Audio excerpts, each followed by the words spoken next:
The crystal wine glass slipped from my hand and shattered on the walnut table just as the ochre envelope was thrown down in front of me. A thin line of blood traced across my palm, but I barely felt it.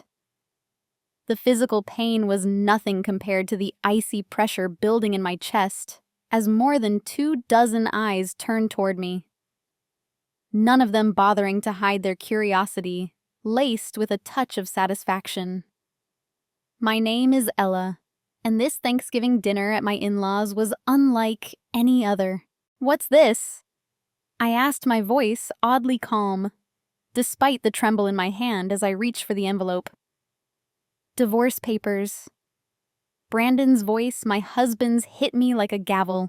Calm, cold, as if he were announcing we were out of pumpkin pie.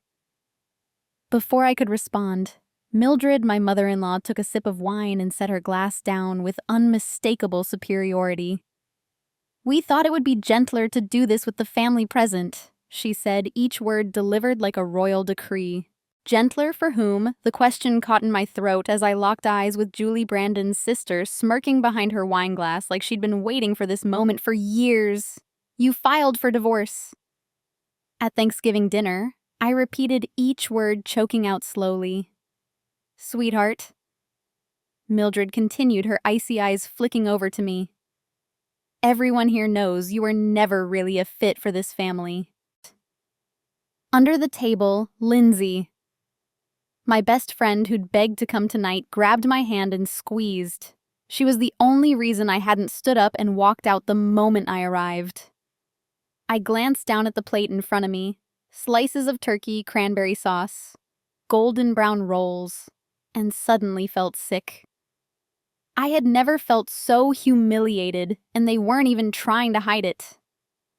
"Oh, come on," Julie chimed in, sarcasm dripping from her lips. "Everyone knows that little art studio behind the house is just your excuse not to get a real job." This time the laughter came freely. Even a few cousins I'd assumed were neutral couldn't hold back their grins. I looked at Brandon, searching for something familiar. A flicker of regret. A trace of the man who once helped me paint every wall in my studio. But he avoided my gaze as if I were a stranger in the house I once called home. "We just wanted to help you wake up," Mildred said, dabbing her lips with a pristine napkin. "This family needs someone sturdier." I took a deep breath. Beneath the tablecloth, my hand brushed against my purse. Inside it was a document I'd kept hidden for nearly a year. A deed to the house signed over to me one night when Brandon was drunk on our 6th anniversary. He didn't remember a thing the next morning, but I did. "You're right," I said slowly, rising from my chair, blood dripping onto the expensive tablecloth. "I don't fit in with this family. I'm far above your standards." "What?" Brandon looked up, his face flushed.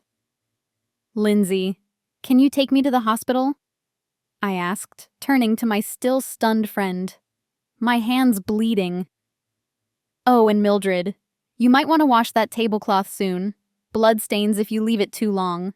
Kind of like deed transfers." A clattering of cutlery rang out. "What deed transfer?" Mildred asked, her voice suddenly off balance. I smiled, a small smile, but cold enough to drop the room's temperature. "Happy Thanksgiving. This may be the last meal you have in this house." And with that, I left the table behind, ignoring the shouting, the toppled chairs, and Brandon calling after me. I didn't look back. I didn't need to. What I needed was to stop the bleeding and start the plan. Lindsay drove like the wind through quiet suburban streets lit with soft amber lights. I leaned to the side, hand wrapped in a blood-soaked napkin, still throbbing. But the sting was nothing compared to the rupture that had been waiting inside me for years, just waiting for tonight to break free. We pulled into a small emergency clinic. The doctor stitched the cut on my palm. 6 stitches. I didn't even flinch. In my mind, I was no longer the quiet little wife of the Harringtons. I was Ella, the only woman at that dinner table who stood up when everyone else expected her to stay down. Back at Lindsay's apartment in the city, I opened my phone and pulled up a draft I'd written months ago to my attorney, Gloria McDaniel. A sharp woman who'd won property disputes that seemed impossible to unravel. Subject property at 118 Willow Creek. The time has come. I hit send. Ella, are you sure about this? Lindsay asked as I poured myself a glass of water. I looked at her, the only friend who never laughed at my dreams, the one who secretly brought buttered rolls to my studio when I painted through the night. I've been silent too long, I said, voice low but firm. Now it's their turn to listen. The next morning, Gloria arrived at Lindsay's as scheduled, carrying a thick folder and that lawyerly gaze. No emotion, no judgment, just strategy. What do we do first? I asked, setting my coffee on the table. First, file the ownership confirmation at the local office, she said, flipping to a legally binding copy of the signed deed from Brandon. Then serve the Harringtons with a 30-day eviction notice. I nodded, unblinking. The time had come. That evening, I returned to the house I had lived in for 6 years, not as a daughter-in-law, but as the rightful owner. The grand estate stood quiet in the dark, the glass doors reflecting my headlights as I parked. I didn't knock. I rang the bell, because I had every right to. Brandon answered, stunned at the sight of me. Long coat hair neatly tied back, papers in hand. Ella, about yesterday. It's not about yesterday, I said, holding out the papers. It's about the past 6 years. He stepped aside. The living room still smelled of wood and expensive perfume. But now it was just a facade. The people who once called me the outsider now sat on my couch in my house like they belonged. What's this? Mildred asked, eyeing the notice I placed on the glass table. In order to vacate within 30 days, I replied, locking eyes with her. This house has been legally mine since last year. Brandon forgot. Her face went pale. Julie exhaled. Brandon said nothing. For the first time, there were no snide remarks. I don't plan to kick anyone out, I said slowly. But if you thought you could push me out of my own life and just keep living here like nothing happened, you might want to read that notice carefully. I left in silence behind me, a suffocating house full of people, now unsure of what had just happened. That night, I didn't sleep. I opened my laptop and revised the plan. I'd once drafted as a girl with dreams pinned to every wall of the studio behind the house.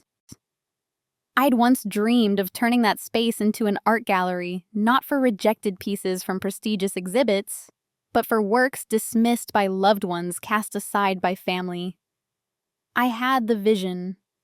I had the name, the haven, where art finds refuge.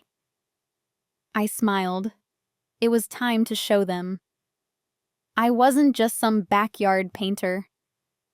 The next morning, I stood before the large windows of the estate, once a symbol of Harrington power. Now, it was an empty shell waiting to be reborn. The smell of old paint plaster dust and scratched walls mirrored a past I was finally ready to shed. Lindsay entered behind me holding 2 steaming cups of coffee. She looked around and paused in the grand foyer once where Mildred made me polish the floors, because it's the first impression for guests. This place could be something else entirely, Lindsay said, eyes bright. A real gallery full of light air and freedom. I took the coffee and nodded. Remember Professor Bennett? The one who taught restoration back in college? The one with the deep voice and stories about lost Renaissance paintings. That's him. He still has a studio just outside Boston. I've been working with him for over a year. Secretly nights. Weekends. While Brandon thought I was at yoga with friends. Lindsay laughed. And now it's time to bring that secret into the spotlight. I didn't answer. I just took out my phone and made the call. Professor Bennett, I said when he picked up. It's time. 3 days later, Professor Bennett's studio appeared like a slice of another world, exposed brick walls. The scent of linseed oil and sunlight slanting through towering windows. On the table was a portrait in mid-restoration. The woman's face looked like it had just awakened from a centuries-long sleep. You're right on time, he smiled, removing his safety goggles. I'm guessing the Harringtons finally learned what consequences look like. Not exactly, I said, placing the design draft on the table. I don't want revenge through anger. I want to rebuild through art. A bold idea, he said, furrowing his brow. But I saw the spark in his eyes. I pointed to the initial sketch.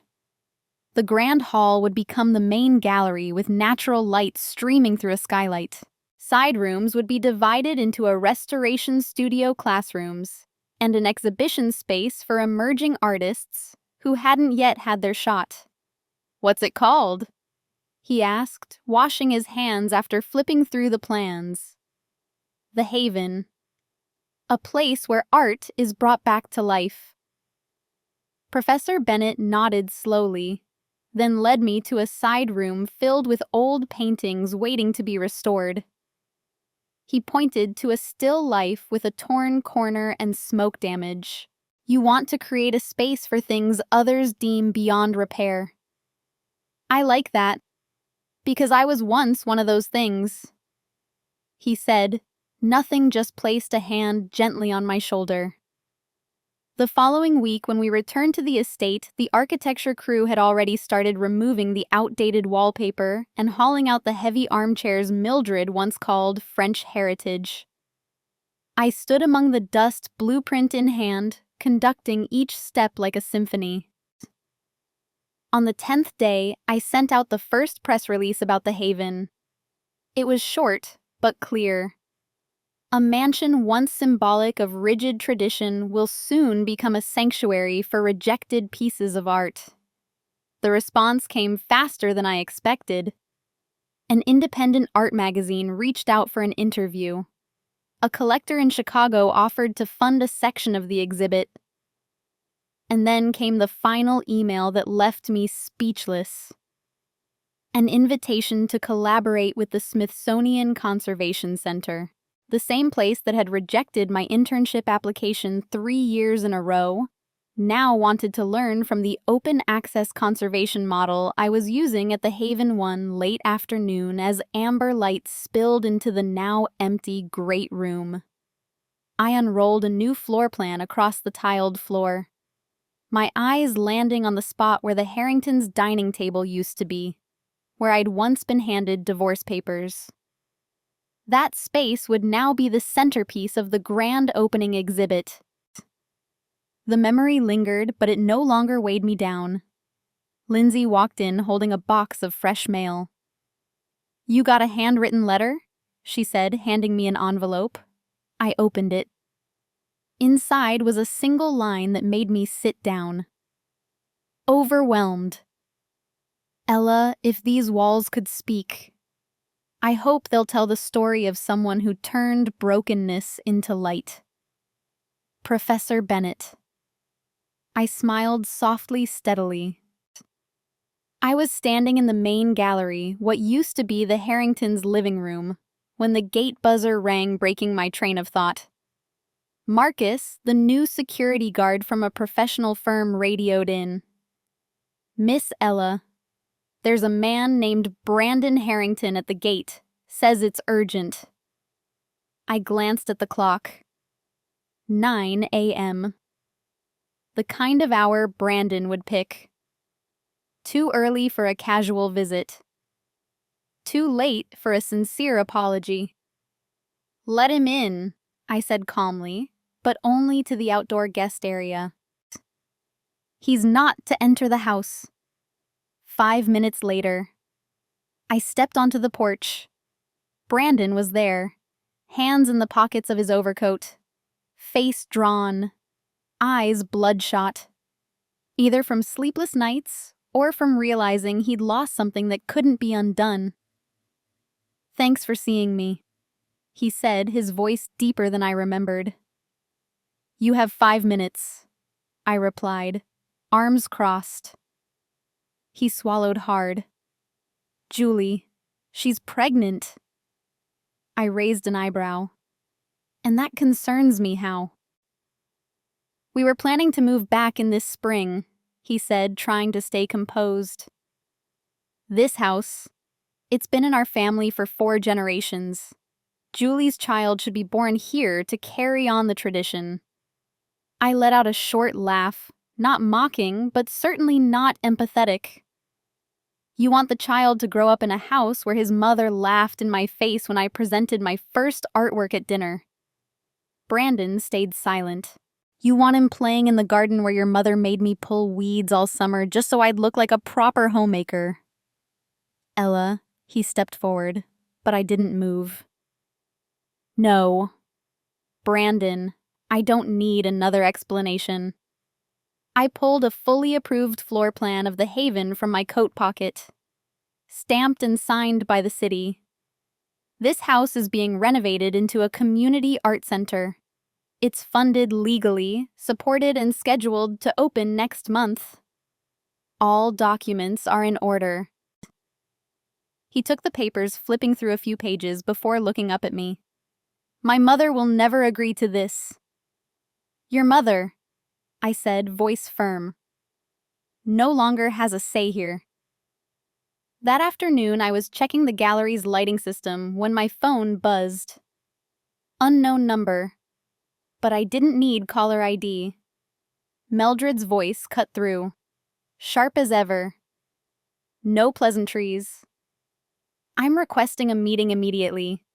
I'm no longer under any legal obligation to meet you, Mrs. Harrington." "You don't understand the consequences," she said, and for the first time I detected urgency beneath her commanding tone. "This family has influence.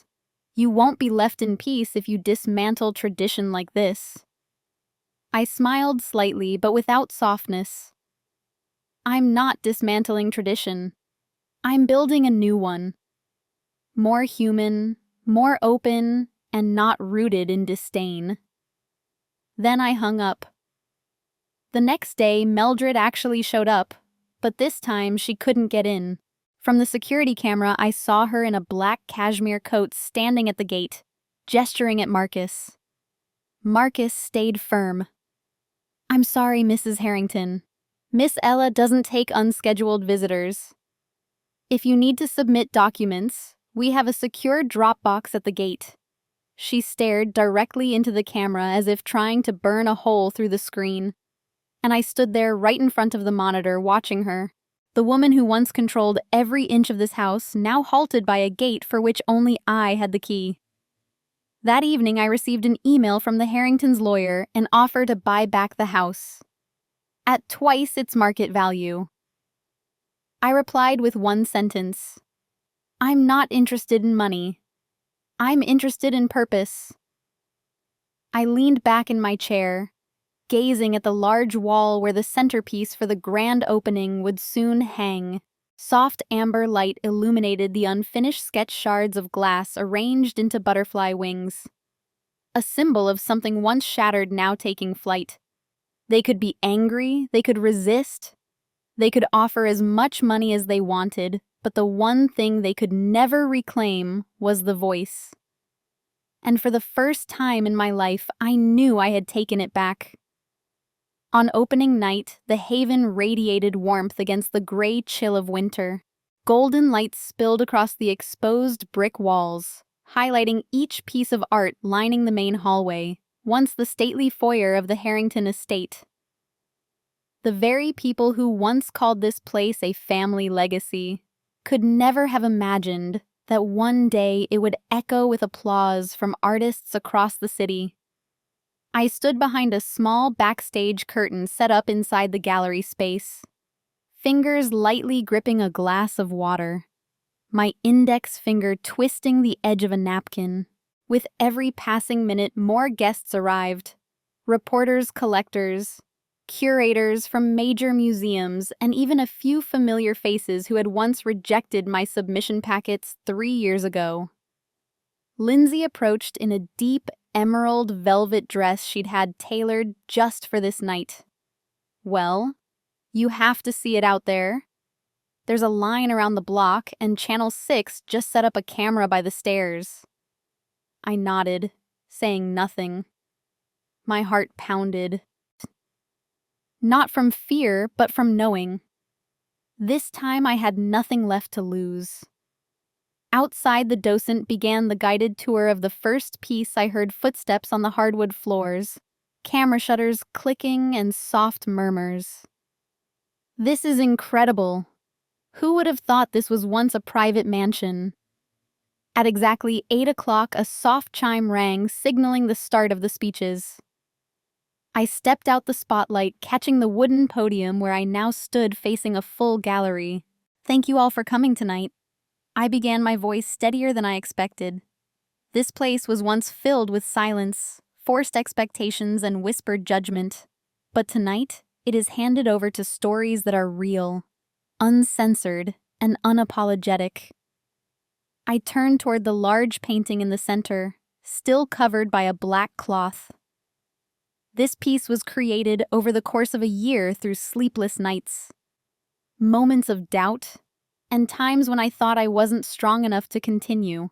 I gave the signal. 2 staff members gently pulled the cloth away. Behind it stood a massive painting. Oil fragments of old newspapers and shards of broken glass assembled into glimmers of light. At the center, a flipped dining table, shattered crystal glasses, and mirrored pieces reflecting dozens of faces. Pain, anger, helplessness.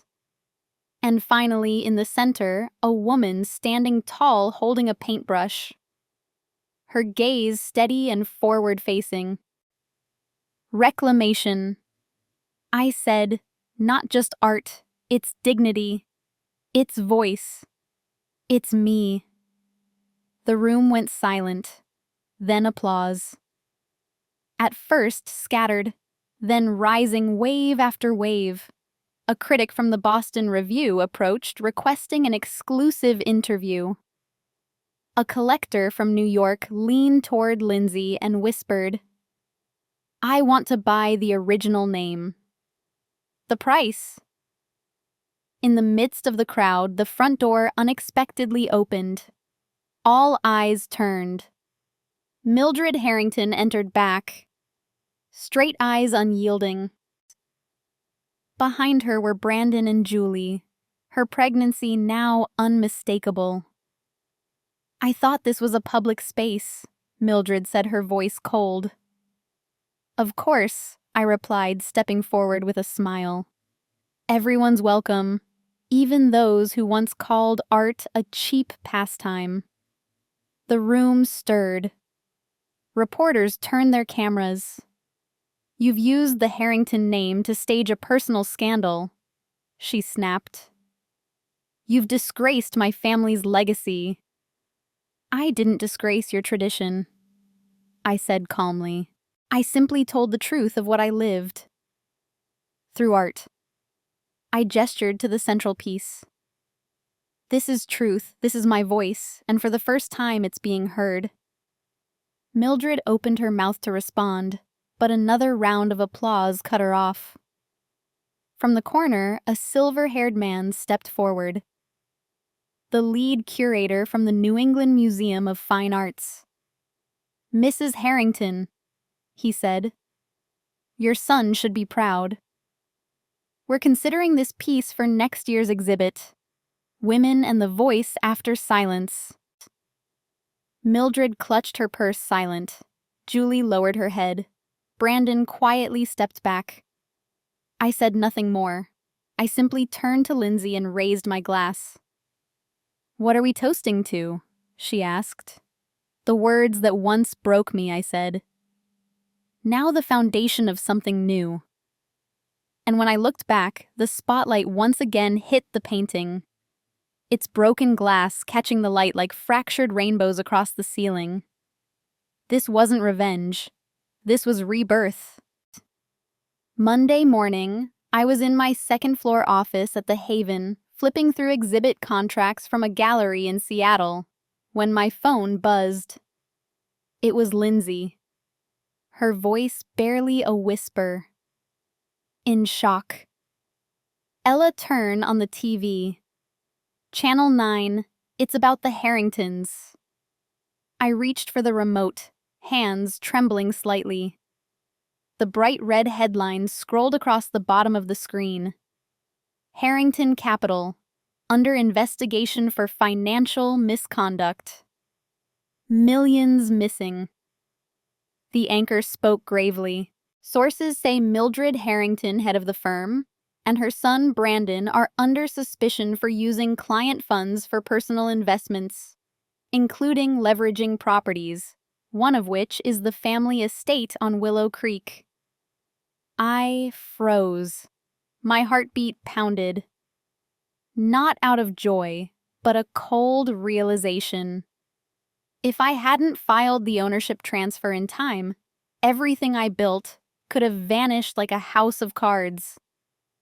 The phone rang again. This time it was Gloria, my lawyer. Ella. I checked. Good thing you filed early. Otherwise, that property would have been listed in the FBI's asset seizure file. I exhaled, looking out the window to the front garden where a few students were setting up for the afternoon's restoration class. What about Brandon? Cooperating with investigators. Anne seems he's blaming everything on his mother. I nodded slowly. Not surprised. That night I was applying a sealant coat to a 19th century frame when my phone rang. The caller ID. I hesitated, then picked up Ella.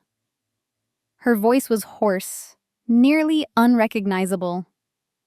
I have nowhere else to go. I said nothing. Julie paused, then continued. Choking up, Brandon's cut me off. My mother's been subpoenaed and I'm about to give birth. Now I have no home, no money, no one. I was silent. The memories returned her mocking smile during my first exhibit.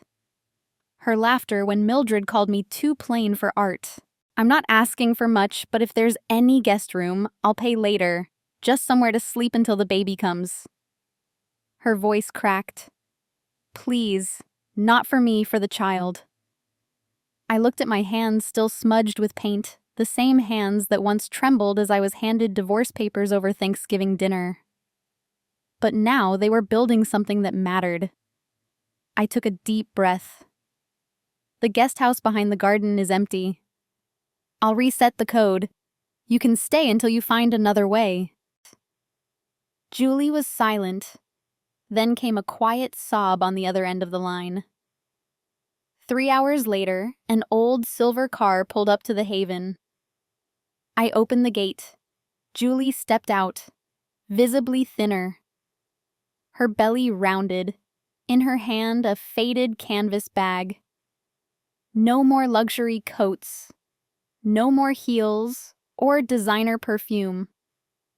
Standing before me was a woman, stripped down to her rawest self. A version of Julie Harrington. No one had ever seen. Thank you, she said. Eyes red. I know I don't deserve it. I led her down the stone path past the newly planted garden. The guest house was clean with running water, fresh linens, and lights already on. Before I left, I paused on the front step. I'm not doing this for you. I'm doing it for the child who never got to choose any of this. And because I believe no one should be forever defined by their past mistakes. Julie nodded softly, tears falling. I turned away without another word. Back in the studio, I looked up at the reclamation painting in the center of the hall. The broken glass still reflected light as if alive. A new message echoed in me. Sometimes forgiveness isn't for others to sleep well. It's for you to finally be free. I sat down at my drafting table and began sketching for the spring exhibition. The theme this time, rebuilding from ashes. And I knew somewhere in the corner of that back garden, a woman was beginning her own chapter. The gate buzzer rang on a spring morning. Sunlight filtered through the tree canopy stretching across the weathered brick walls of the haven. Now a well-regarded art restoration and exhibition center. I glanced at the security camera. The figure at the gate wore a light gray sweater and cradled a carefully wrapped painting. Her silver hair was neatly tied back, but that face, unmistakable. Mildred Harrington. I let the screen go dark and took a deep breath before speaking into the intercom to Marcus. Let her in, but only her. She walked into the reception room with slow, measured steps. Gone was the proud tilt of her chin from years past. She set the painting on the table and gently unwrapped it, revealing an old portrait of a young woman with softly curled hair and a distant gaze. The colors had faded, and fine cracks stretched like spider webs across the surface. "This is my mother," she said quietly. "It's been in the attic for nearly 30 years. I forgot it was even there." I nodded, remaining silent. She continued slowly. "Ella, I know I wronged you. I dismissed your dreams. I helped push you out of this family. And when everything fell apart, I realized the only thing left standing was what was honest." I sat down across from her. "I can restore this painting," I said, my eyes tracing a crack along the frame. "But it will never be exactly the same, and that's a good thing." Mildred looked up, puzzled. "Because those cracks," I continued, "are what make it precious. The past doesn't need to be erased. It needs to be acknowledged, then rebuilt with understanding and grace." She sat in silence for a long while, then finally said, "I'm not here to ask. I'm here to learn. If you'll allow it, I'd like to work here. Administrative tasks. Cleaning. Taking notes. Anything I need to make something right. Not to undo the past, but to live better." I leaned back, considering, then pulled a file from the drawer. "Start Monday. Someone will train you on digital records. And this painting," I pointed to, "it is scheduled for restoration next week, but I want you involved." She nodded, and in the eyes that once held nothing but frost, I saw for the first time something deeply human: gratitude. In the days that followed, Mildred showed up consistently. No luxury car. No designer handbags, just her in a simple studio uniform quietly entering data-dusting frames, and sometimes sitting for long moments in front of student works in progress. Julie had settled into the guest house she enrolled in a short course on antique painting restoration, saying she wanted to understand the things I once dismissed. The baby arrived on a late weekend afternoon. A healthy boy with deep blue eyes like Brandon's, but with a far gentler gaze. Julie named him Isaac. Unexpected joy. That evening, I stood with Francisco in the main restoration studio. Sunset poured through the tall windows, casting soft light over Mildred's mother's portrait as we worked on the background. "You've changed this place," Francisco said, still gently brushing away old varnish, "and the people within it." I smiled, looking around at the young apprentices. Some came from top art schools. Others had dropped out years ago. But all of them were focused, delicate, treating each crack as a memory to be honored. "None of us are perfect," I said, adjusting the magnifying lens. "But in learning how to restore, We also learn how to look at life, not to erase it, but to understand and reimagine it. Francisco nodded, and sometimes he added, "What was once broken becomes more beautiful than the original." That evening I stepped into the garden. A light breeze carried the scent of newly bloomed lavender. Julie was pushing a stroller, Mildred jotting notes by the porch. Isaac slept soundly, lips curled into a soft smile as if dreaming of a world untouched by pain. I looked up at the house, once a symbol of pressure and judgment, now reborn. Not a victory, a healing. A work of art being redrawn, not by erasing the past, but by making it more honest, more meaningful through its imperfect lines. And I knew from that moment on, I wasn't just an artist. I was a keeper of memories, and I was giving them their chance to live again, in the gentlest way possible. Ella's story is proof that the cracks in our lives don't make us weak. They're the foundation for something stronger. She turned pain into purpose, transforming a house once defined by scorn into a thriving center of creativity. In real life, we've all been dismissed or broken at some point. But when we choose to rise, heal, and build meaning from that pain, life rewards us with freedom and the deepest form of growth. What do you think about Ella's journey? Was her forgiveness a weakness or her true strength? Share your thoughts in the comments below, and don't forget to follow the channel for more powerful stories about family and resilience.